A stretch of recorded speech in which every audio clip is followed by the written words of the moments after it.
أعوذ بالله من الشيطان الرجيم بسم الله الرحمن الرحيم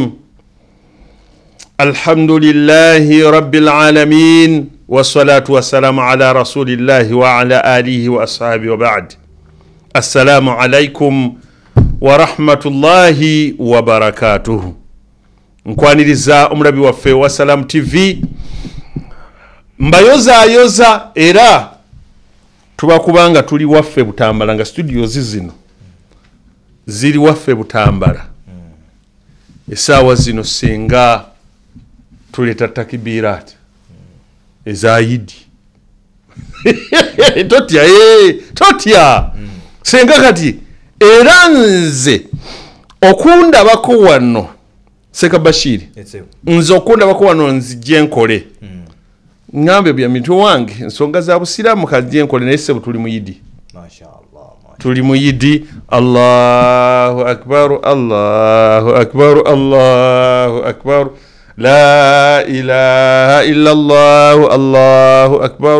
Allahu akbar walillahi alhamd kozi ayidi yanja njikedde naye era etandise mweba mugenya asooka oba asembayo yidi ebe etandise mu butongole fesebo wetwakulira nga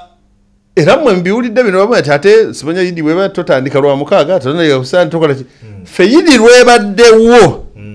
enkeera tutandikirawo okusiiba sitati min Shawwal tutandikirawo kati ffe abatandikirawo kubba kati kirungi nammwe temwina kye mwekwasa yidi yali ya Sande olw'emmande luganibwa okutandika kati ate ffe nga tuvuga marathon tetuwummulamu bw'ate naziba leero ye yidi yaffe abatandikirawo leero tumaliriza kitegeeza enkya egenda kubeera yidi naye tetujja gisaala wabula tujja kugirya era tukole ekimu ku bibiri either ekyeggulo kye tufuula yidi oba enki ekyemisana ne kibeera yidi yaffe eri abo abasiiba sitati min Shawwal era kati sebo oli waddemba okuŋŋamba nti Abdussalam nkugulidde liseggwanga olirya enkya ku yidi oba kiro y'empuuta bwewaga gwe gyolya ku yidi so naye banange mbaniriza ennyo nyini ddala program eya katakwi daawa yaffe eno eya charity nate tutuuse mbakulisaayo mu programs zonna ezibaddewo okuva ku Sheikh Muyingo yabadde naffe ku ssaawa 12 paka emu ne tujja ndaba Dr. Suwedi Mayanja ne tujja kaakati ssaawa eno Alhaji Abdussalam Ali Kinobe ne Sheikh Bashiri Sejjemba ffe tuliwo bannange tuzze okwongereza ku bannaffe bonna bwe bazze batambula ku makya zabadde ssaawa 10 paka ssaawa emu Sheikh Mafo Haji Karim Kalisa ne Imam Kasozi nga boogera ku nsonga yemu eno era abalese ssente wa barakallahu fikum ne tujja waliwo abadde baweereza nga program size eziriko naye nga muweereza Muyingo najja ku ssaawa 12 era alhamdulillah bawaddeyo ssente nakati tuzze okubajjukiza nti ensonga ya katakwi programs ziri ziyinza obutaddamu paka omwaka nga mulamba maybe wakati awo tunaddamu ey'okumakya n'ey'essaawa 12 ziyinza obutaddamu eno yo ejja kusigala nga egenderera etandika 3 paka nnyanga luli bwe twali naye mbasaba olwaleero nga tulinga abaggalawo nga bwe tugenda nti yidi ya sitati tukole ekyafaayo tuveewo Sheikh Bashir njagala owe target what target olwaleero insha Allah wandisa of course togenda zijja mu nsawo yo togenda zijja mu yange bali be tusaba kati kitegeeza target jo buli omu amanya nti kati kampeyo bweziti kankole bweziti wandisuubidde era zooyogera wano ze ngenda okuwandiika ku simu yange nziteekeko nti Sheikh Bashir buli ze baweereza nga ntoolako jjukira ntusigaza eddakiika 5 mu mukaaga kubanga eno tekyawera eddakiika 5 mu mukaaga olowooza abantu baffe okusinziira ku mbeera ngenda kuzirwazireba tuteekeko target twewe target yenkana ki era tubase akakoota just akakadde akazeyi bwogambye just Sheikh Bashir zinaafunika just n'omusiraamu omwayinza okusalawo n'aga nti bannange abasajja bano nti ekaako Why? bansabe Allah byenjagala nange Allah kamu ndi bwanjulira ntya zoyogedde zingenda okuteekawo teekako emiliyoni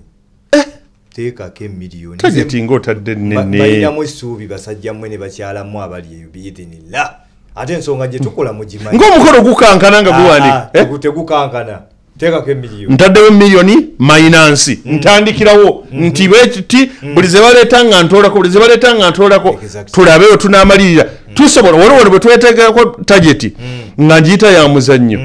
twagimalawo ne tuyingira ne mu bonasi emitwalo emirala 2 ze twayongerako ku tageti gye twali tutaddewo kati ne wano oyinza okukakkana nga tugimaze bannange Seka Bashiri emusomesa waffe era agenda tutusomesa inshallah n'okutujjukiza naye kambategeeze ku namba kutuba tuyita okuwaayo swadaka zaffe ennamba esooka eya MTN 077 220 njiddamu 077 220 egenda kuleeta amannya ga Karim Kalisa. Ennamba ey'okubiri eya Airtel kansokera MTN osobola okuyitira ku Momo Momo Pay ng'onyiga star 165 star 3 hash n'onyiga yes oba send nekutwala ku kye bayita merchant code n'oteeka mu merchant code eya 315 that is 315 315 n'onyiga okay oba send nekugamba nti enter amount n'oteekamu akakoota nga Seka Bashiri bwagambye tugamba nti ekyo tukigadde oba n'oteekamu 2 go oba 3 oba mmeka zonna okusinziira ku busobozi bwo n'omaliriza n'onyiga okay ekuleetera options 3 gwe weeronderako option number 1 yeya mobile money wandikamu number 1 emu oluvannyuma onyige yes oba okay egenda kugamba nti enter pin teekamu pini olumala ojingizaamu nyiga okay sente nga zituuka awo eba MTN neya 077 Airtel osooka n'ogezaako ku nnamba eno eyinza okwanguyira oyinza okwekanga nga zigenzeeko 7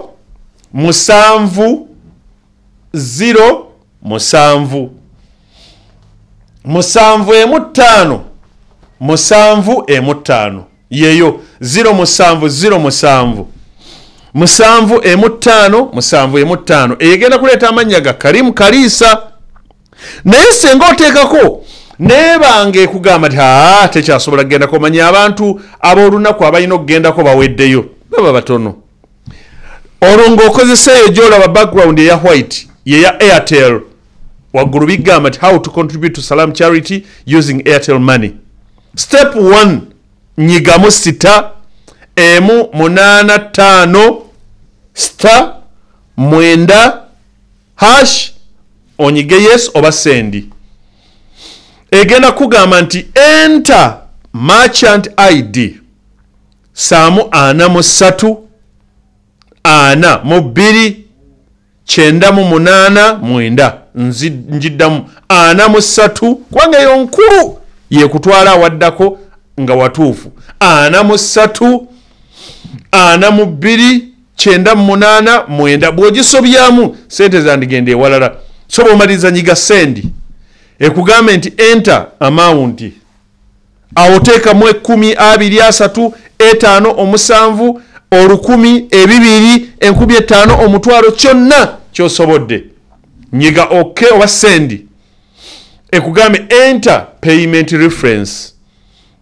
wandikawo amanyago bakusaba payment reference wandikawo amanyago nyiga send ekugenda kugamba nti enter pin ekugamba nti onzikiriza mpeereze onzikiriza teekamu pin yo nyige okay oba onyige send butereevu sente zigenda kubanga zizze Sheikh Bashiri twamulabye naye kasooke atubuuzeeko mu butongole tutandike yirimu eddakiika 5 uninterrupted oluvannyuma nja kukomawo mbabuulire baluwa abasoose ŋŋende nga ntoolako okutuuka kwe tunaamaliriza programu yaffe ku ssaawa 4 insha allah. Sheikh Bashir alhamdulillah nahmaduhu wa nasta'inuhu wa nastaghfiruh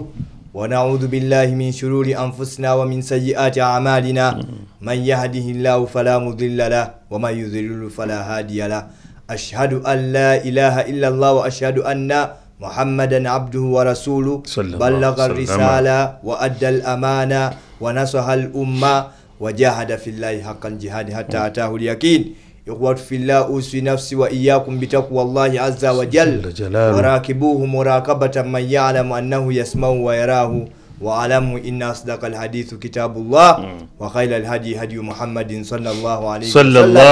وسلم وشر الأمور محدثاتها وكل محدثة بدعة وكل بدعة ضلالة وكل ضلالة في النار ونعوذ بالله من النار. أما تيندا مجفوغا الله سبحانه وتعالى ويو الله نanyini kubuzibya nanyini kubukesa eyakira bango obudde buno tutewa kubanga twamaze ku Ramadhani. Tumusaba Allah subhanahu wa ta'ala kirize emirimu gyaffe gye twakolera mu Ramadhani. Bannange ebintu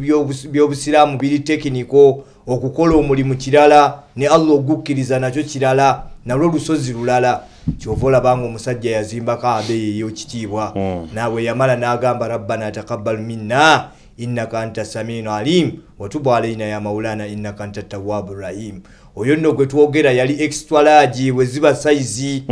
bwe ziba motoka yali rotera heavy kakaaga bina. Allah meto wabulira wa mukwano gwange wasemba kola kona munywanyi wange ono ne mwawukana kati nodda masharia obaga kutambuza gatya mwana yali mukazi munene bwati fat so omujjukira nebwa Abdussalam mwamulabira yali akoze mu yali akoze twamuyitanga Mariamu Meto mwali na ye meto oyo sajja bayepanga ngakuba kiboko ne bali kuba ne livaawo nga linnya bunigirisi je twavaako ndituuma Meto abaana baali tuumanga lotera heavy kakaaga bina simanyi baba akijja kuki tozimanyi mumma temwazimanyako wabanga zifuso ndoza kakaaga bina kakati nga nono gye bamuyita fuso eyo kakaaga bina otyo nga ne balikona ligira Meto ali luddawo litambula ali awo kugundi kuhamu Meto ali awo kuhamu ali mu shaliyawo namuyita nako kawo lumunga ali ku spindi kugamba yatukiriza ekigambo kya gundi kya ali muzungu njinoki oya kavuka akola kwa ali muzungu kawarampa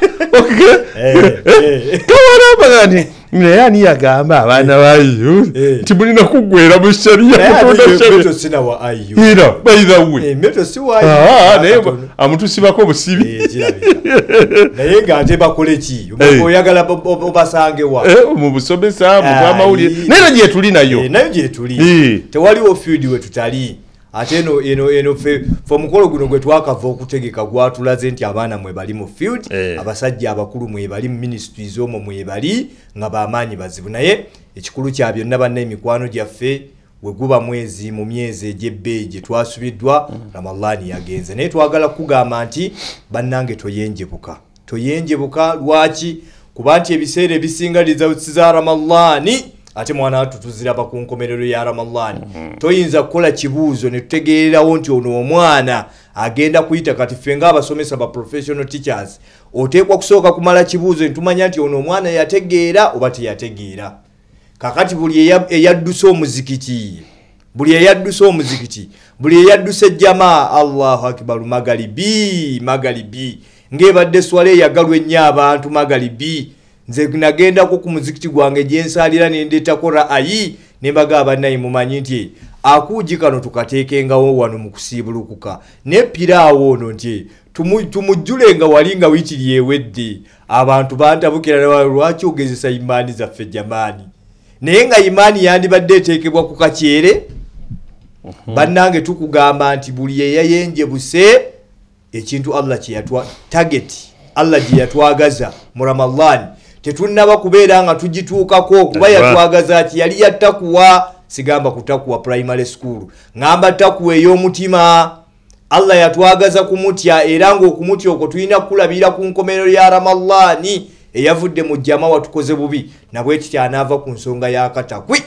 anaava ku nsonga ya katakwi nga tubadde tutambudde naawe oba otukoze bubi nnyo banange TV ya mweno eba feedinze bingi ebirungi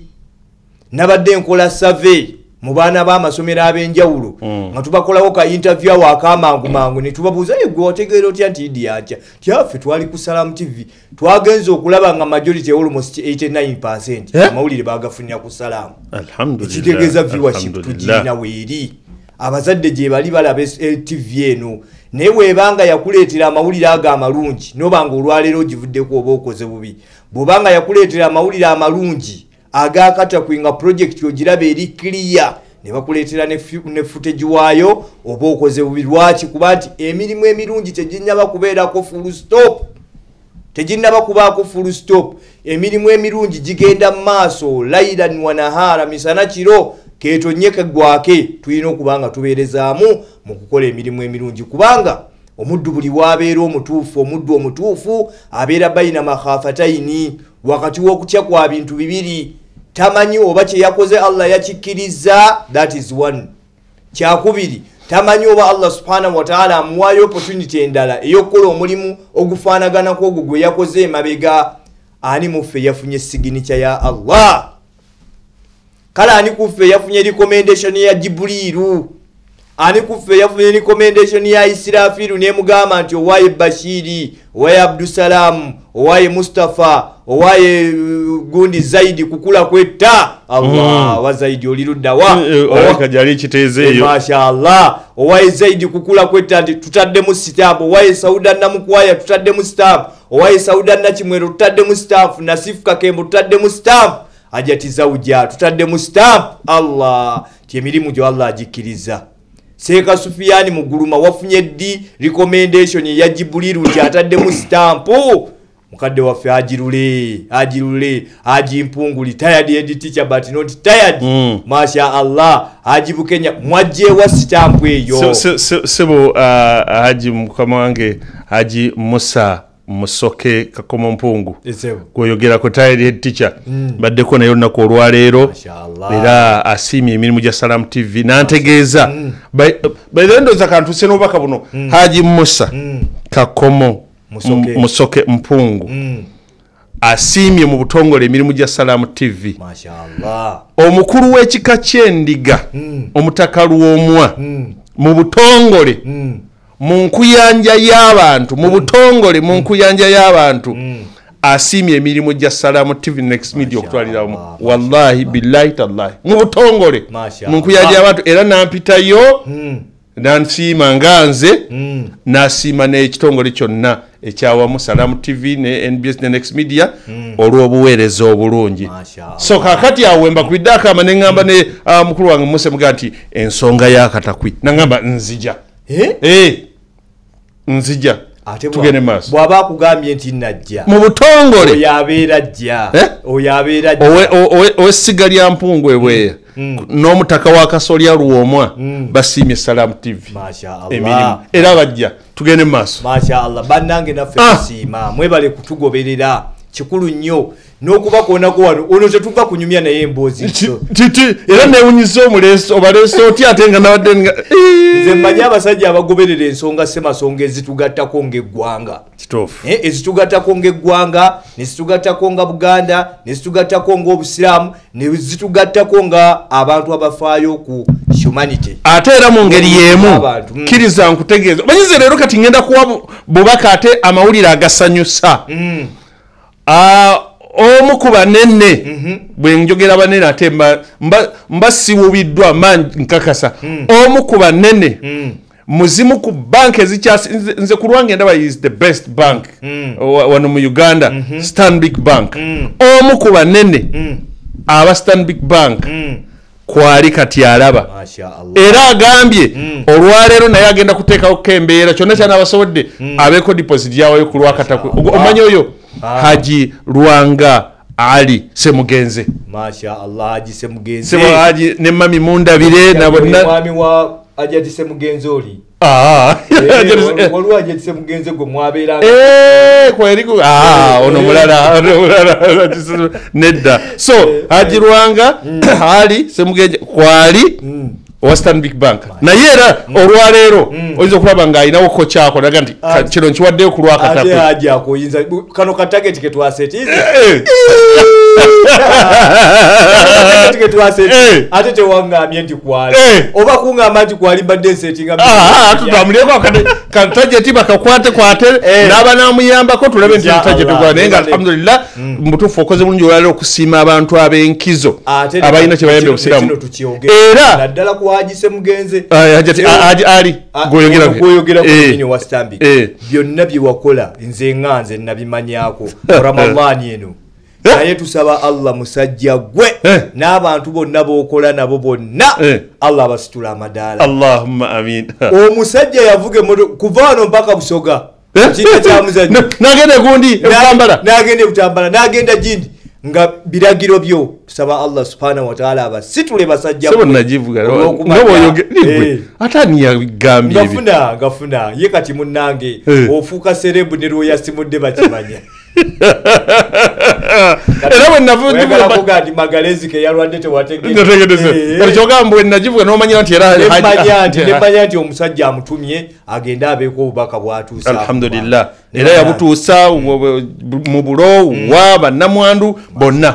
kati ate kwajja okwongera ku nsonga zakataku insha Allah gattako n'okusaggula abalala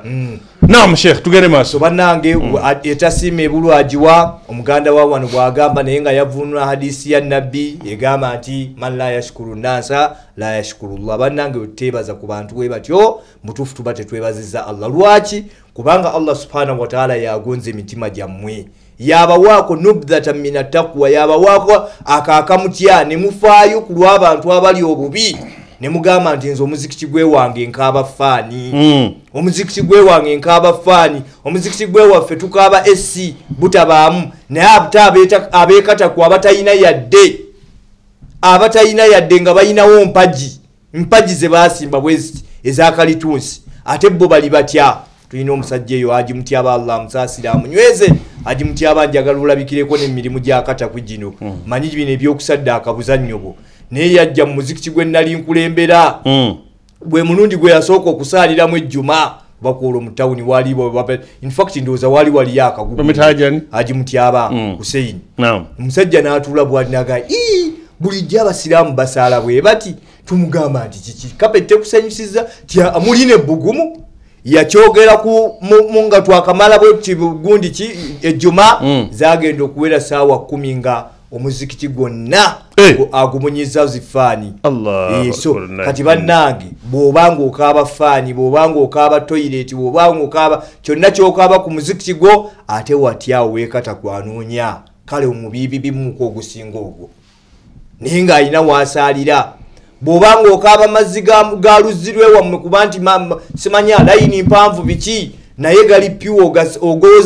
mugozesa ebintu ne mubiraba muganywa ng'ogalaba mazzi ne mu giraasi woti ng'ogalaba mazzi tukukwatira amazzi g'ekataku tugakuteere mu giraasi ojagaseeka gana amatanga ate majjulungufu nzijukire wajjajja wange eri namutebi oyo Allah ogalabye amazzi nalwanako bannange abatulaba abo be bantu betugamba nti tulina targets zaffe naye muzimu kuzo kubasimira enzizi boreholes at least nga 10 then n'emizikiti gye tunaba tusobodde tulabe nekyo tunayongera naye tunulira amazzi agamba waliwo manyi abamu abastaginga ekyo tebakikola mbu bastaginga mulabe nnyo bafunyemu ebidwa in reality ago ge mazzi ge balina oyinza okutambula district ne weetooloola n'osangako ndowooza waliwo ku kitebe kya district we balinako ku mazzi amalungiko naye n'obutawuni obumu obunene ddala mukate kubani anti of course akatawuni akanene kajja kubanga kalimu obuduka nga bonna butaano ate nga buli ku nsisi naye nga ge mazzi gwe bakimako aga amazzi ge mulaba baganywa bagafumbisa bagozesa baga n'abisa atulaze nako sample nti gano tunywa manywe kayonta kanuma ate ninde mwe mujyeho kamera zammwe nze kanywe kati so kyemulaba tusonda ebyo byebimu ku bye twagala okukola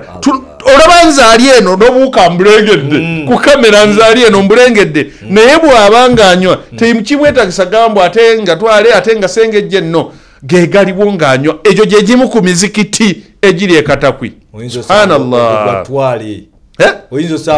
era wekiriho gwagombolola naye egyo gye mizikiti tugamba nti awantu ngaawo tukole ekisoboka tufuneyo koa bwabaayo olinaga nti nze ntaddewo okadde bwe buti nkoze bweti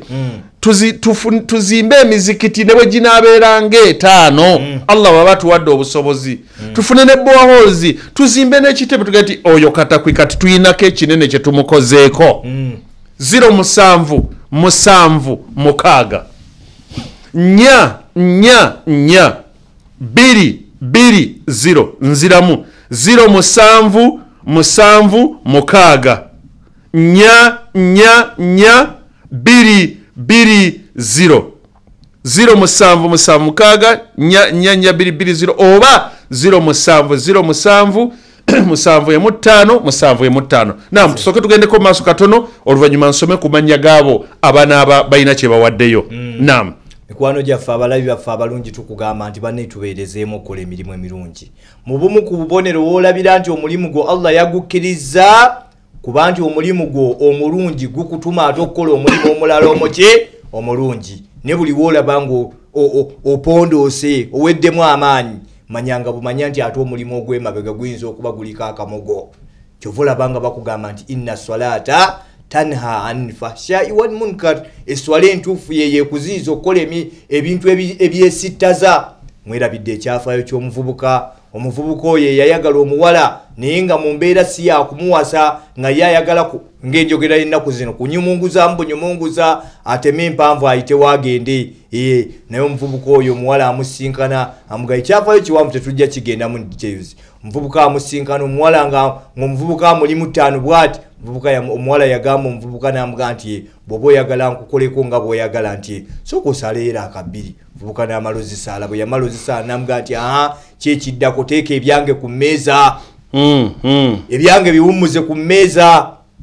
omuwala n'amuddamu n'amugaa nti tosadde ddamu osaale ti bw'ona amala okusaala eswalayo neeterera bulungi nze wendi totya tolina kikupapya omuvubuka n'addamu n'asaala naye enkomerero ya byonna yamugamba nti eswalayo tesobola kubanga ebadde entuufu lwaki ti inna salata tanha anil fahshai wal munkar eswala entuufu yekuziiza emirimu emikyamu bw'olabanga ng'okoze omulimu omulungi nga tekukubanja mulimu mulungi mulala manya nti omulimu gw'emabega guyinza okuba nga guliko akamogo nabwe kityo mu luvannyuma lw'okuba nti nno twasibye ramadhaani yaffe ate tulina kwongerezaako okukola mirimu mirungi lwaki emirimu emirungi giri ginyweza emirimu emirungi gye twasoose okukola ate emirimu emibi gimenyawo emirungi gye twasoose okukola nabwe kityo tukubiriza nessekukubiriza yenna tojja mukigere kwakiserereeta nebaswaba bino bye tulimu byabatuukako abamu bwe weerabidde mu Uhudi ekyatuukawo abasajja baakuba omubaka ne bamukuba baswaba ne batuuka okuyenjebuka ne balabira ddala nga mu butuufu kalabika kaweddemu bwe babadde balowooza nti nno oba oli awo yaba motivating okubeera nga bakola bye bakola alabika nga akivuddemu avudde mu duniya naye Allah yabasindikira aya n'abagamba nti wama muhammadin illa rasul bannange muhammadi tali kintu kyonna si malayika muhammadi si Allah muhammadi si ki okujjako mubaka Allah n'amugaa nti kad khalat min qablihi rusul oyo gwe mulaba waliwo abannabbi abamusooka okujja bangi kati naawe olwaleero twagala kutegeeza nti wama ramadhani illa shaharun omwezi gwa ramadhani tegulina kye guli okujjako omwezi ng'emyezi emirala kad khalat min qabli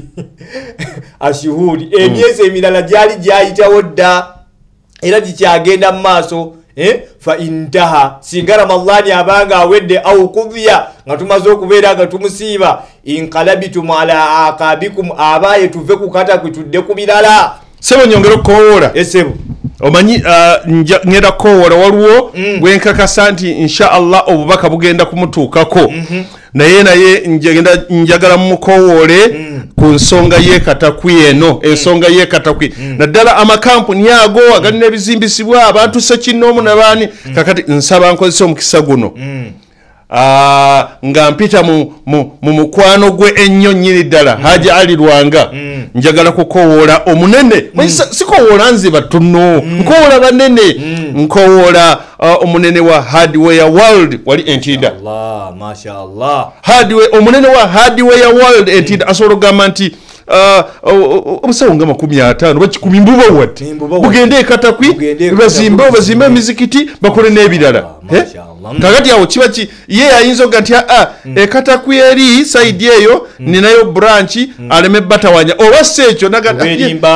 oba isekyo ayinza oga lwaki mbatawanya olede wano nja butunda kashi wuuyo mugende munaguleyo gye musobodde kino mu buzibu sebo omunene wa Hardware World tumwebaza okuweereza eggwanga abantu basiima naye ne ku nsonga ya katakwi eno twagala kubbulula katakwi Haji Ali omu kuba tukulembedde okututwala katakwi okuzimbayo emizikiti kyonna ky'oba osobodde okutukwatizaako tukirindiridde insha Allah sabani Allah subhanahu wa ta'ala ayongera okugulirawo amin naye gwe tulinayo kuba nene wabadde nampungu yekka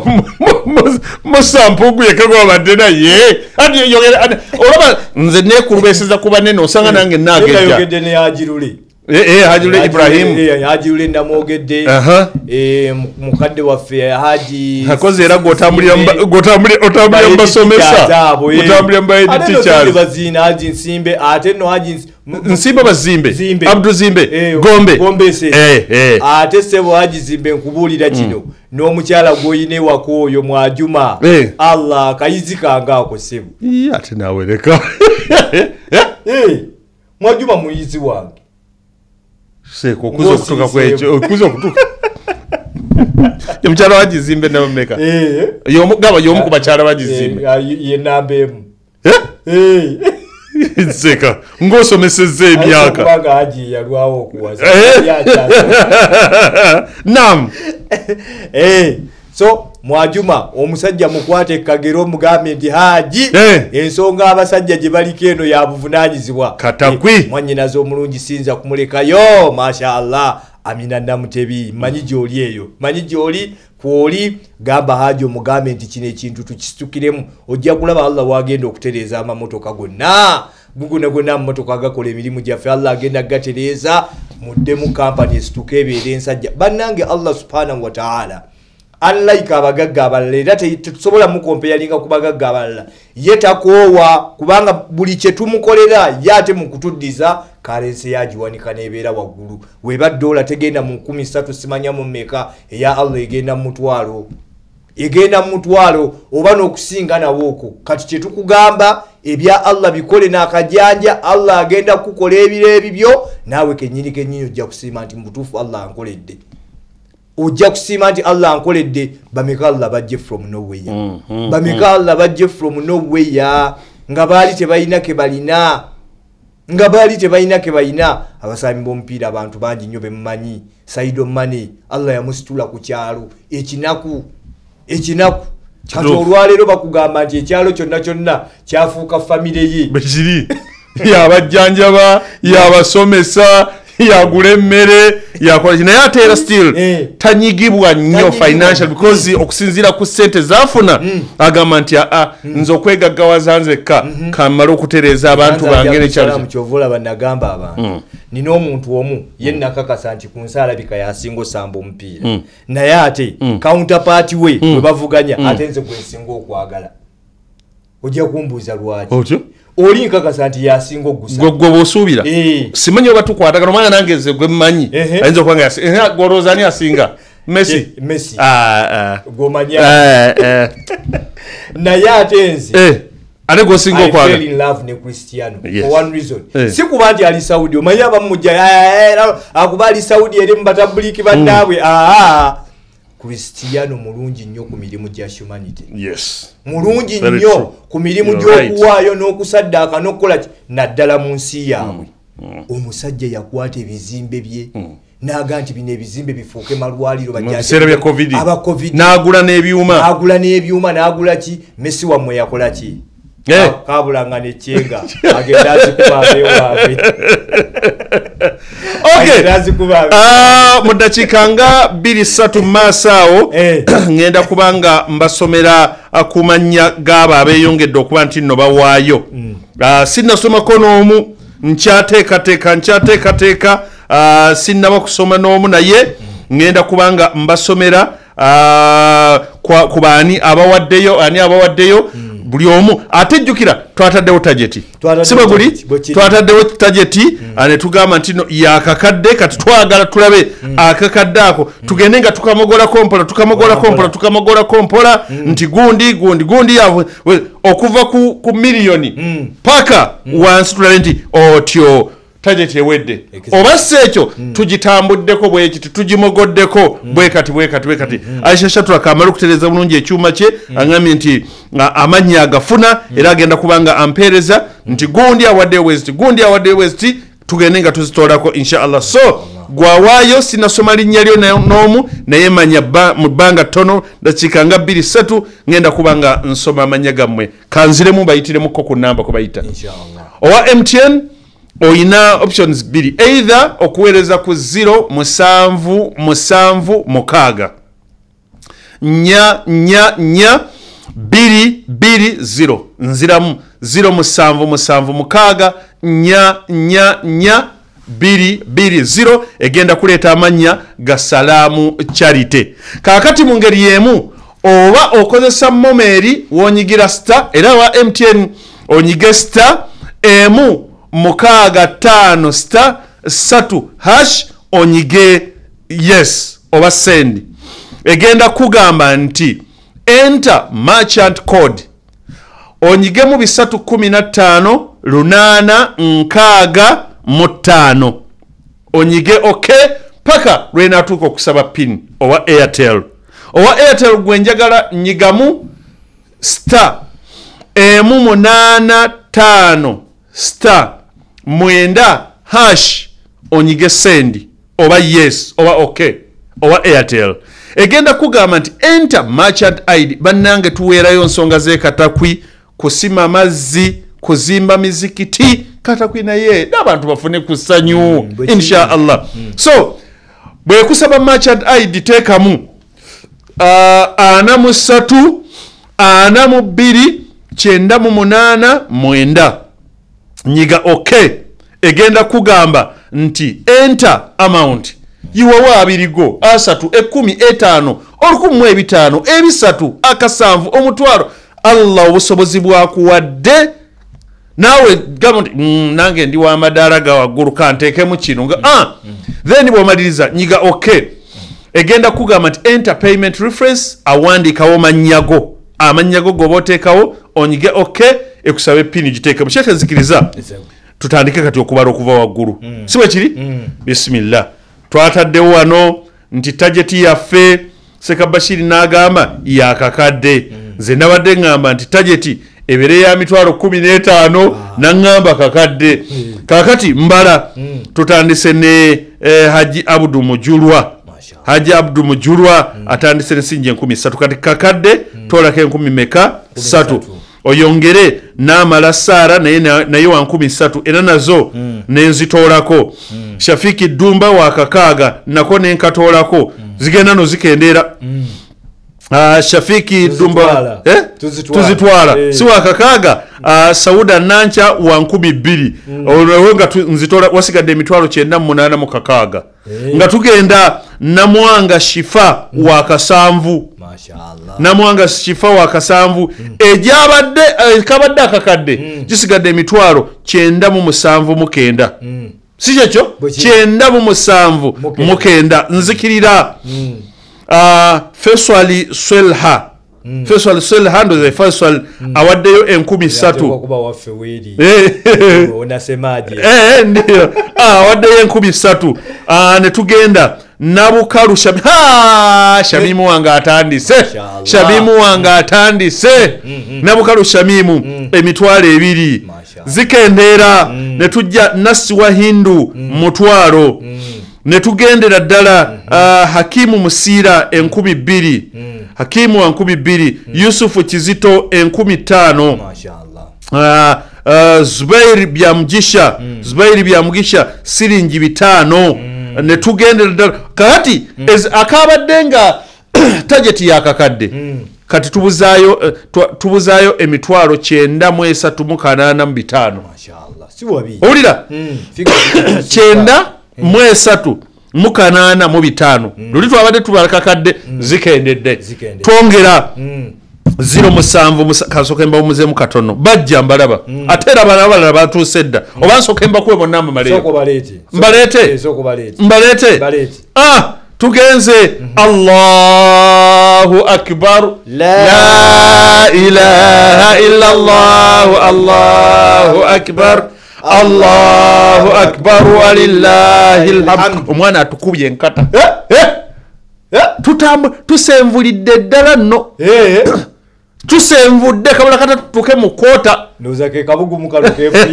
Haji Ali Lwanga okuva mu Stanbic Bank mashaallah 15 atangambye nti this is my initial deposit meaning ti mu maaso insha Allah tujja kwongera tumulabe ate n'ekirala agenda kutusakira n'emikwano emirala ku nsonga y'ekatakwi insha Allah so Haji Ali Lwanga tusaba Allah subhanahu wa ta'ala akutaasa abalabe abakola obulabe mu lwatu ne mu kyama Allah subhanahu wa ta'ala akwongere okulinyisa amadaala akutere baraka mu buli kimu so kati tuba tutolako emitwalo 15 ababadde mu 9 tuyingidde mu 7 kati zetubuzaayo ne tukka Zaamu Nakayenga alese 15,000 Zainabu Nasim 10,000 ne tujja Kafumbe Muhammadi oyo tateekwa kuba wangonge oyo wandiga namwanga yazaawo shifa namwanga yazze nga sinnamulaba namwanga ate nno ne mutabani wo Semwanga ali alese Kafumbe Muhammadi alese 15,000 so bote tukyayimidde kakati ku tajeti yaffe ey'ekiro ky'olwaleero tubuzaayo emitwalo 7,715 mashallah okugikutula Allah kyaba tusobozesezza bwe tukaweza akakadde falhamdulillah nga tukadipositinga ku matoffaali matoffaali agakakadde sebo we gakola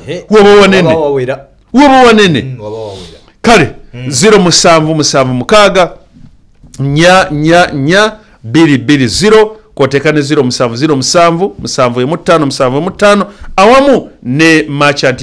ya Airtel nga obwedda bwe tugikozesa Sheikh dakiika ndoza nga 5 obeko ate ekyoyongera okutusomesa inshallah tukugamba nti okugenda kwa Ramadhani kukaabya ge mazima sajja omu yagamba nti idha bakatil uyuni ala aziz singa kwali kukaabira muntu yenna singa kwali kukaabira kintu kyonna kitugenzeeko yagamba nti ate Ramadhani twandibadde tumukaabira nnyo fashahru sawmu aula bil bukai okukaabira Ramadhani kwandibadde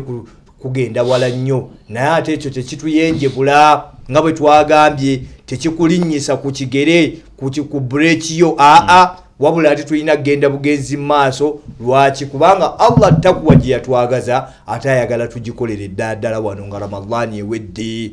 ayagala tugikolere ddala wano nga Ramadhani ewedde eyasigadde asaala falhamdulillah naawe asaddaaka tukugamba nti genda maaso multiplier effect eyinza okuba yakendeddemu naye ng'omutonzi waffe asalawo ku buli nsonga yasigadde waali era awandiika emirimu gyaffe gyonna emirungi tukugamba nti no tolinnya kigere ku kintu kyonna yatugamba nti amman huwa qanitun ana al-layl ani oyo akola emirimu gya Allah amatumbi budde essaawa zino zirinnya alinda kugulire atudde awo yakabala akazannyo ali ku Salamu TV awulidde abasajja bakowoola ensonga yonna alinda kulaba masengejje kunnya n'agamba nti bannange nti abasajja bakoowodde kinti yadde budde bwakiro nze kambeeko okuzimba kwenzimba nga yadde sirifundi kambeeko okuzimba kwenzimba yadde ndi musomesa kambeeko okuzimba kwenzimba yadde nkola mu katale ennakasero kola mu katale Mowino kola mu katale akeseguku kola mu katale akekabowa kola mu katale ak'okubutaale mu Ndeeba n'agamba nti kambeeko omulimu gwenkola Allah agenda kukuleeta ng'oli ku mwiko oli ku mwiko ozimba naye nga tebakutendekangako okwo yadde obuzimbi n'omwiko wano ku dunia wali tomanyi bwe bagukwata atugambye nti amman huwa qanitun ana al-layl ani oyo asituse mu matumbi g'ebudde n'akwata omwiko n'agenda azimba katakwi n'agenda akola obupoota ekatakwi n'asindika akagaali kawirubaalo akajjuddemu enkokoto n'akayiwa wali naye ng'oba oluusi tatambudde na bigere bye ne katakwi gye twogera kutagituukanga nako naye n'agamba nti wobanga Allah anteereddewo amakubo ag'okutuuka ku katakuyinze kamutuukeko bannange Allah mu bintu byagenda okubonereza guno omulembe agenda kutubonereza olwa tekinologi n'obwangu bwatuwadde mu kukola emirimu gye twakugamba nti jihadi y'ebiseera biri yali terwanika wano bakuba esisirimu nga kaweddemu abasajja aba bakubanga amajambiya naki yali terwanika swadaka y'ebiseera biri yali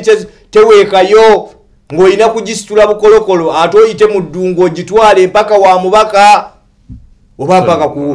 ku kadhi w'ekitundu ogitwaleyo olwaleero swadaka yo nyangu nnyo awaawo ng'oli mu kukiringa mu kompawundi yo waliwo abasajja kati webuti okomyewo oli mu kibaafu kyo kino ekizungu Allah abalala aliko wali ku kashede otutaala tuyakayaka tono bataddewo ka mosquito repellent ensiri zireme kujja gyali ali mu kinu kye ali awo akachogede kaliko entangawuzi y'ebutambala either ekyeggulo yakimaze dda wagati njagala kati kujja kuti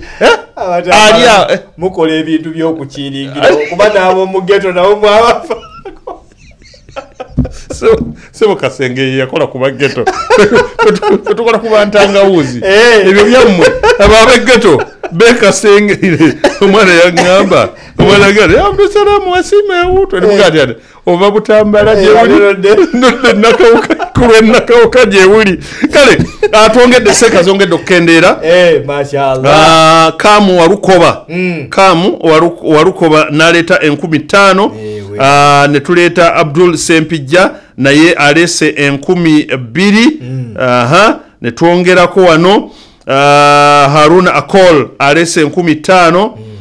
then Juma Rubega naleta gumu 10,000 banenga bafanaganya amanya abajuma Rubega banji bayira Isima Rubega ne Juma Rubega abo banji nnyo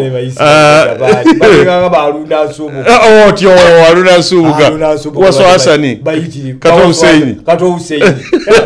so gumu 10,000 tukufuje kwa Juma Rubega bekole mu association wa Kato Hussein Dumba Shafiki naleta wano akasamu bade manyiti Dumba Ahmedi mutowa irungata Dumba alese akasambu kati tuta sebo ku target gye wawadde tubuzayo eddakiika 14 tubuzayo emitwalo 7,400 mu 14,500 mashallah zisoboka mu ddakiika 14 zisoboka wayinza okujja kati kankwejo okulabirako wayinza okujja kati abantu babiri buli omu ng'alese 10,000 tuba tukimaze naye tuba tusenvudde kinene nnyo just abantu babiri bwe mulata 10,000 kati abo n'abeetaano ne bajjayo nga babiri nkakasa nti bonyina ze Shamimu naye nabukalwa ayinza okwongerayo kyaba asobodde naye nkutegeeza mpozi n'ekirala omufalume omanyi kitegeeza yabeera kabaka omufalume kwa lugha ya Kiswahili lugha ya Kiswahili mfalume kati mfalume kabaka abeera omukulembeze wakadde kano akutte bwati omugogo obufalume ye Haji Ali Lwanga Stanbic Bank yakulembedde n'emitwalo 15 ali mu kyokubiri yebonyina ze nabukalu wa mitwalo 2 kati wakati wonna range ogiraba osobola okujjayo abeetaano ab'omunaana abe10 tomanya oyinza okuvayo n'agaa naye lwaki seyimba Muhaji Lwango newankubadde akola mu banka nange nayingizayo 10 ne bwegibeera 15 mu 10 yakola mu banka naye ateera siye siye musajja lwakuba nti afaayo bufi ayina omutima z'abantu kikulu nnyo ekyo so wasobola okujjayo omulala aga nti nze ndese 15 mu 10 ne tufunawo okuvuganya inshallah tweyongeddeko wano twegeddeko Faruku Abdul Khair Musana Faruku Abdul Khair Musana naye alese gumu 10,000 tusigaze emitwalo 7,335 tugenda tukka twabadde ku kakadde naye olaba ddala omugalaga nti agali awamu gegaluma miti omulala naga nti kamu gwe muganda kakati kituuse Allahu akbar la ilaha illa Allah Allahu akbar Allahu akbar walillahi alhamd ekyokubiri kiyingiddemu Hajjati Zainab Adam mashaallah Hajjati Zainab Adam okuva embarara mashaallah kakati aweereza emitwalo 5 mashaallah kitegeeza Nabukalu Shamimu agenze mu kyakusatu ow'emitwalo 5 Hajjali yakyali waggulu Hajjati Zainab Adam n'emitwalo 5 ali mu kyakubiri Nabukalu Shamimu agenze mu kyakusatu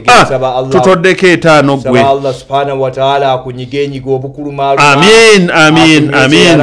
Philip Odia najja n'2,000 mashaallah nkwe ripoti kitegeeza nti ku kakadde ababadde baagala nti tageti ya kakadde tukabuzaako onna emitwalo 68 mu 1500 tetusenvudde tulatera okukatuuka mu makati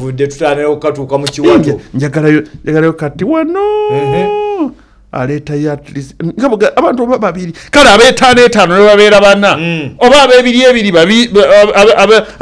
nga 10 oba ab'ekumi nga babiri tuba tusenvudde kati abo bajjuwa kaali ba Haji ne bajja 2,000 10,000 kasanvu 15 mutwalo by the way sheikh bajjuwa kaali abo ba 5,000 kanana mutwalo gumu kitundu Allahu akbar abo bebazimbye gundi nakaloke bebazimbye zimbogo yes ogenda okutulira bwoti Shatra alina report jawa nga ku computer wali nakolekana ngolaba ba 5,000 kakaka kasa mutwalo gumu 10 gumu 2 abo nokkiriza so tuongere tutambule Sudaisi Rubega alese wano sinje 15 kasozi alese 15 se kandwa Idrisi nena aleta 15 kale tugendeyo komaso naye obudde nga butambula ndejika muendeze zulayo oyina abanene bewantumye Nadia Najuma atoyo naye ali mu banka mashaallah Nadia Najuma aje omujukira mukowo oli omumanyi yaliwa imbeire ndozo bane yayingira Stanbic omu muyatandikira simanyi oba akyalimu ni Nadia Najuma twaliko wano ne Sheikh Muyingo sibo yakwata enguli waggulu iye mfalume w'okwolu era ya Seka Muyingo yangamba wananga ne Seka Bashiri wesiba ku bantu Nadia Najuma uwonde kale waba uwo azongereko nazongera naziteekako ekyali wano ku show kati asitule mmeze no ngende nayo sebo tukolere kuki kaita yabalala oisani Nadia Najuma kama santi otekwa kubanga kuoli oba kuoli jangu Haji ono ajirwanga buno buzanyo oli wabuzanyo atamusobola mu bantu mu bajala mulimu emmege Nadiawo tasobola Haji ali wange kyo tukirize ate nammwe temutu Nadiawo tasobola Haji ali Nadia oba kuoli jangola gonda Abdusalam ye Mustafa ye wavaawo mukakazi gomanyi abantu ali bakulembera branches zatwala Allah mpiti wakiri awutakubira wakasibula agundi ze nabadde ntadde wano ku gundi ziweddewo naye teeka koko teeka siya tutuzanyirako naawe Ahmed Kizitaleese wano 13 ndezega banange tuye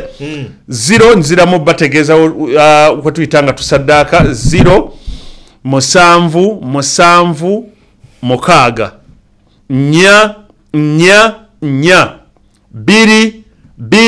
0 eriabo ba MTN subscribers the number you're sending your contribution on is 0776444220 in the names of Salam Charity Foundation. Kakati bwe tugenda kuba Airtel mulina abo bangi ate yebasinga bajjuwa kali era osanga ne gogambya ni Nadia Najuma naye janaayita ate nkimanyi nti ne Shamimu wange Nabukalu anti oyinza okugamba nti mwesibako ayinza okwongereko kyonna ne bwayongera 10 ne bwayongera mmeka at least akulage nti no wange kituufu kakati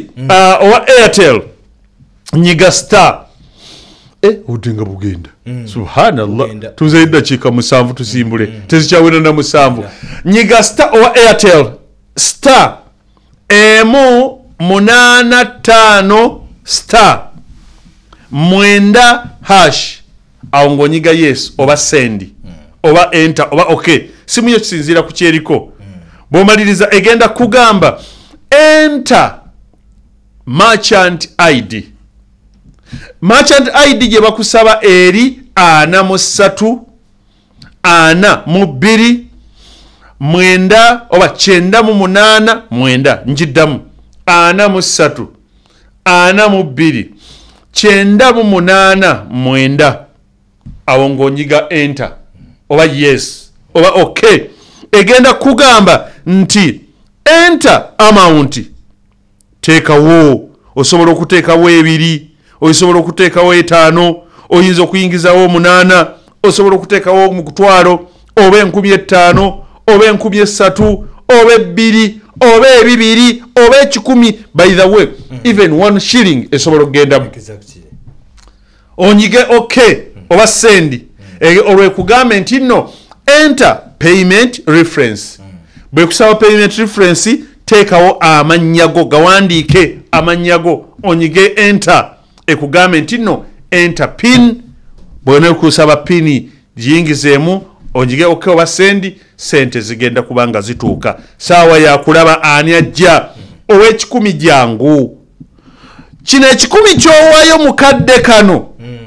olituuka ku yomulkiyama n'ogamba alla kale senga nawaayo 2 oba 5 oba 10 ng'olaba oziganyuddwamu nnyo naye nga zikututteko ku ddaala waggulu n'otuloga ati kale senga nateekayo 2 nga gyaliko 9,000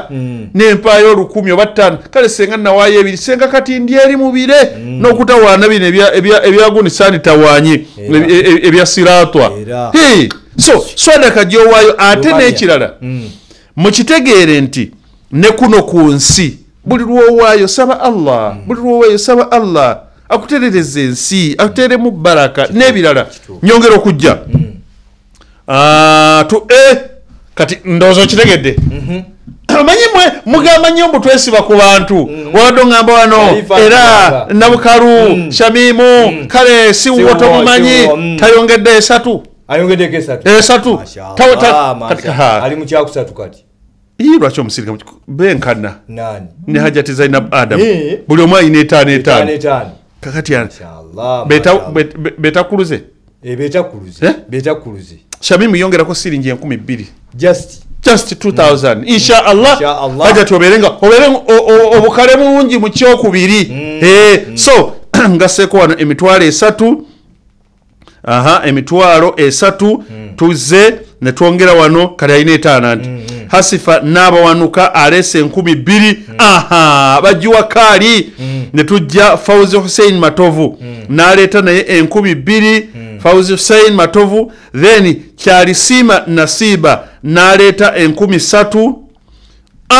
tuzayo kaka emitwalo 6 mu 3 mu 10 mu 5 mashaallah 6 mu 3 ku dakiika zino 3 ezulayo of course ndoza ntandikira nkimanyi Shabimu agenda kwongeraka aterere bulungi mu kyokusatu ajati gwoyise yebase Nadia oba yagenda bweru kusuubula mwali munateekwa kuba mwali inshallah Nadia anajja ajja kujja kale nze wendi nze kompyuta kyebampa naye mugambe Aisha ono mugambe mutugambireko nti ali mu kyakutaano ani oyo ali mu kyakuna ali mu kyakuna ani oyo naye azze Haji Karimu Kalisa Haji Karimu Kalisa agambye wange akasuka golinako naye naweerezaayo 2 jiweddemu bamukamude omanyi Haji Karimu Kalisa omuntu omulala gwenda amufaanana imuwada asobola okuva okufuluma nga alinamu wano emitwalo oba nga 5 aba afuluma wali wabweru n'asanga asikaali namusibayo omutwalo n'agenda n'asanga wali kukula omutwala nagati ono enjala erabika ng'emuluma n'amuwaayo 2 ogenda okukakana bwati nga simuwedde nako naye ng'azisaddaase so aleese emitwalo 2 kakati tugende Umaru Lubandi aleese siringi 8 mitwalo 61 mu 7 seeka omutwalo gumu mu 7 bwemba sinnagufuna amasengejje geerabirire sijja kuvaako mbigaje kya waakiri tugambe nti tuwezezaayo emitwalo 4 bwemba sinnafuna omutwalo gumu mu 7 nandibadde nno ngamba emitwalo 10 mu 7 naye ngambe kale kale waakiri tuweze emitwalo 4 nti tugambe nti omutwalo gumu mu 7 tugambe nti tuwezeza akaana ate ng'obudde bugenda our program Allahu Akbar ajali angambye nti oba amasengejje mugalindemu waliwo abajja nereba Isaka ajja mulindire Beki naye ajja tulindire batukwatiremu ekijja kyetaaga okulindamu Allahu Akbar waliwo balule eyingiddewo Abdul Majid batukwatiremu katono Joweti naye ajja mashaallah balinde kandabe wano kandabe sibejja n'abekiro 0 nya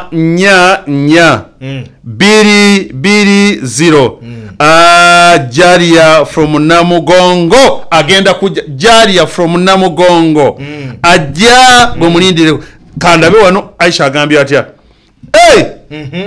kati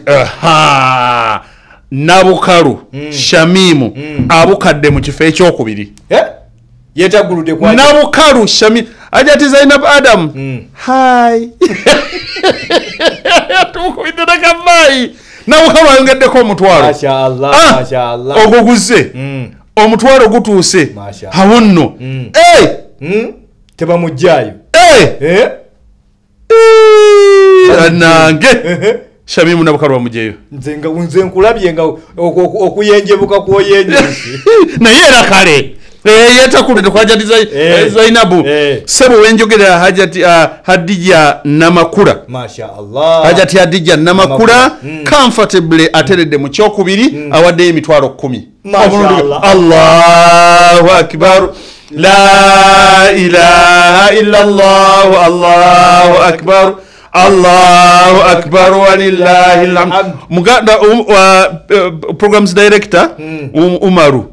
Sura mpereza na kamesi naganti mbongedde dakika 10 zokka mumalize ku sawa 4 ne dakika 10 mashaallah sawa 4 ne dakika 10 kakati sokoleke Nabukalu awere n'olusambu alulese lumu lwo babadde lusigaddeyo atujja abadde atukutudde lumu nagati kanji so kati ogumu olusambu azirese kati Hajati ate Hadija Namakula n'aleeta emitwalo 10 kitegeeza tajetiyo mu makkati mwennyini mwetuli mashaallah naye era still Shafiki Dumba n'agamba nti nange oluka akakaga kankano temukaleka n'aleeta akakaga katulabe ani ono okay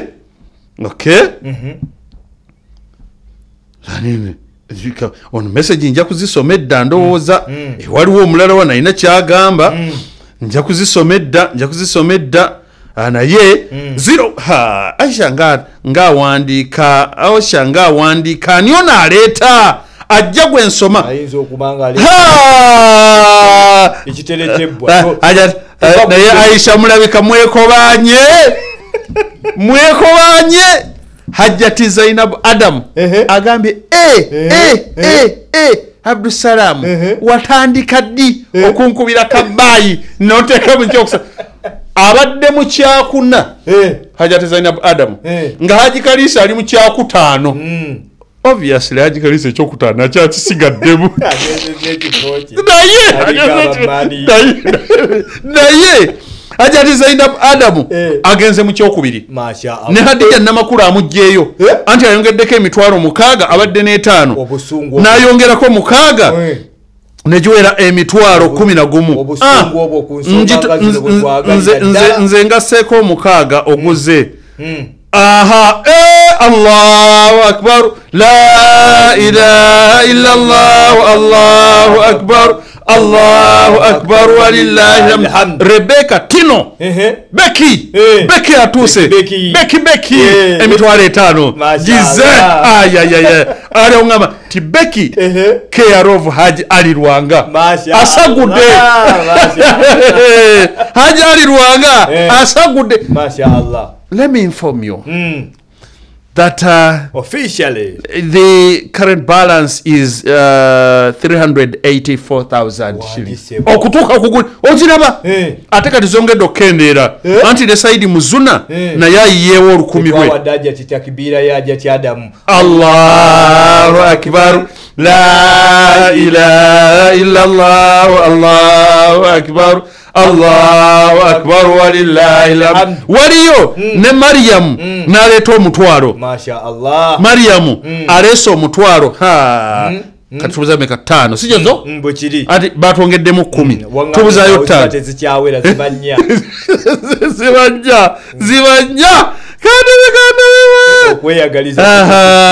kandabe kakati Becky atuuse Isaaka ajja ne Joet naye ajja lindirira Isaaka ki Madina gwe kasita namusoma nga kati Isaaka care of Haji Ali Rwanga yes Madina oba Madina yazi saddaka mu kyo baziteeka mu ssomero Isaaka sadaka yo ogikubamu masimu ku radio yeraga kaji wababola okuyite bali abasulante asimemu ko ku Naikondo by the way saka ku Allah byakuwadde Allah Isaaka jukira Isaaka gyovudde wallahi nze waliwo ebintu mwebaza gisebo yeyogerera ku mukolo gwange yeyogerera bwerere negaawo ebiseera ebyo of course nali ntandikiriza nange okumanyikako nga nkyali wano ku gugoni kibanja wano 27 John Babiha Avenue Voice of Africa ngaga nti nze njogeredde omukolo gwa Abdussalam nga nti nja kwogerera bwerere amanyika kati sebo mujja yajikayo Isaaka ngatoyina obukota nga bubi Isaaka mbero ajikayo webaze Allah jakujje shatura ngambye nti eddakiika wadde sige Subhanallah Allahu akbar la ilaha illa Allah Allahu akbar Allahu akbar walillahi alhamd wangi sebu kojo wetu muchibi care of Haji Ali Rwanga emitwalo 10 Allah jongede la ilaha illa Allah Allahu akbar Allahu akbar walillahi alhamd gwe Haji Ali Rwanga ngatula kati awonno kyovolaba okubeera okwekulubeseza kuva gagga kino kye kiyamba nyo kati nange nekulubesezako kasita nakowodde Haji n'aduumira natako gundi nkugambi nawe gundi nkugali nawe kugumi nkugambi akikoze takikoze olina kyotoma ndoza kati yeke nyini ate oteeka kuba n'abalala bano basagudde botunulira ku yeke nyini noteeka ka abalala basagudde awokkiriza nti yes Haji Ali Lwanga omulimu agukoledde ddala enkole disclaimer gikole mukwano gwange Nadia omusajja alabika munene munange ojja kufunayo olulako olulala lwataako oba Allah lwanamwebasa lwojja okujja okajjale waggulu ku ngome ennene ani Nadia asho olabika olina message gyosangudde sigitegedde oŋŋamba mangu nti waliwo gwenzijeewo wano mugjeeko dija namukola yendowooza namutaddeko ne Joweti naye nemuteekako wano kakati eddakiika tubuzaayo 2 mu ddakiika 2 nga tuwumbawumba nkutegeeza nti twewadde target yakaze kasimanyi bulungi oba nze ngassa obuyo oba nkyagatta bulungi naye tulinga ababuzaayo emitwalo 27,300 bwemanga byengasse byebyo kakati Karo Nabuwasi naye n'aleeta 1000 lwe ne tulutoolako Khadija n'aleeta 500 ne tubitoolako terosibule banaye nga tusiibula mu ddakiika emu esembayo oyo emu esembayo ndoze ne bwenfuniramu 1500 bannange twagala kubeebaza emirimu gye mukola 1500 twagala kubeebaza emirimu gye mukola ku lwa Allah era tubakakasa nti empeera ya Allah bannange nnene Allah subhanahu wa ta'ala tali azaamanyangako muddu yenna ku buli nsonga yonna gy'aba akoze mu maaso ge bwensingawo ebigambo byange banengamba muli azaamanya musajja yatwongedde 10 ate era mwagaanayo tuliiseemu bannange muli balabi balungi era mukkirize nze mbasiibule bannange nti assalamu alaikum warahmatullahi wabarakatuhu naye tugenda kukomawo ewa munnaffe ayinza okuba ayinayo kyatugambe ekisemberayo ddala wa alaikum assalamu warahmatullahi wabarakatuhu naye Kanifa babirye aleesa 1000 mashaallah okiwulira kati njagalayo wano aleetayo ndooza ne bwe biba 5 byokka kibenga kyembalansinga kivaayo bulungi kyembalansinga naye nsaba Allah kasoke kwebaza nebaza nnyo bannange mwenna abawaddeyo naye munzikirize in a special way nebaze Haji Ali Lwanga Stanbic Bank mwebaze ku lulwe contribution ate agambye nti I'm just starting nebaze Haji Ali era still olw'okusagula kubanga kati abatusagulidde ate akyasagula abalala insha Allah ne bwe tutabeererwa leero bonna tegeeza gwe alina kanya ne bwe kaba kaceeke osobola okutukubira oba n'oyita Haji Ali n'oga nti bajje ku nsonga y'akatakwi kusima mazzi bantu babenye ku mazzi agatukula kuzimba muzikiti mujje kaceeka ako nkabawandiikire konna oba kammeka oba ziri mu hard cash tujja kuzinona tulinye boda tuddukewo tulinye emmotoka tubenga tukutuukako insha Allah so bannange Haji Ali nkwebaza nnyo nnyini ddala naye ate era nebaze namwenna olwaleero abawaddeyo sebo zizze 2000 walakira sura aleese 2000 kati ne tubanga at least tajeti yaffe twagisiza dda mu makkati ne mu kwota ne tuyitamu tubadde tugenda kugivunuka naye olwakadde mukkirize tukomewo tusaba Allah subhanahu wa ta'ala buli ayina kyawaddeyo yenna omanye ebizibu byo ne Allah yasinga obitegeera Allah akumalira ebizibu byo akumalira obwetaavu bwo Allah akuteere baraka mu mirimu gwo akuteere baraka mu famire yo akuteere baraka mu mikwano gyo akutaase emikwano emikuusa bwenna waddeyo nsaba Allah subhanahu wa ta'ala akutaase fake friends wabula akuwe genuine friends bali abogerwako naddala nti a friend in need is a friend indeed Allah akuwa emikwano emirungi egy'omugaso gy'oli so Allah akutaasa ebirwadde abataasa amarogo Allah abayinjiwalize sente ataziteeke mu baraka Allahumma amin ngamba siibula wali wazze oba nsiibule kyatula ngambye nti ono gwentayipinga yeyekka yagenda okusembayo era munnange nga bwajja jariya nkutumiddeko nnyo awo ennamugongo agambye jariyani jariya ennamugongo agambye nti kwendi yes you don't know me but for me I see you on Salam TV okay asembeddeyo ddala Isa Hamida bwatyo aleese 1000 lwe era kwetukoma سبحانك اللهم بحمدك نشهد أن لا إله إلا أنت نستغفرك ونتوب إليك. السلام عليكم ورحمة الله وبركاته.